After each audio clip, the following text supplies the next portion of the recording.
වාසය කරා පවුලක ඉගෙන ගත්තේ නැති කෙනෙක් තාද නැති කෙනෙකුට ගාමන්ට වල රස්සාවක් කරගන්න. ඒක ඉගෙන ගත්තේ නැති කෙනාද රෙස්පෙක්ට් එක දෙනවා ගාමන්ට වල වැඩ.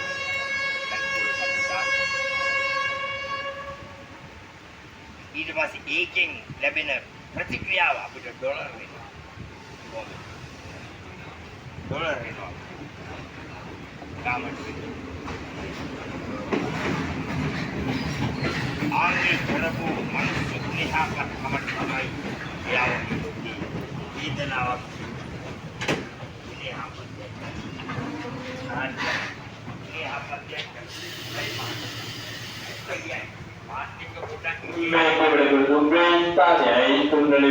subscribe cho kênh Ghiền Mì Gõ để không bỏ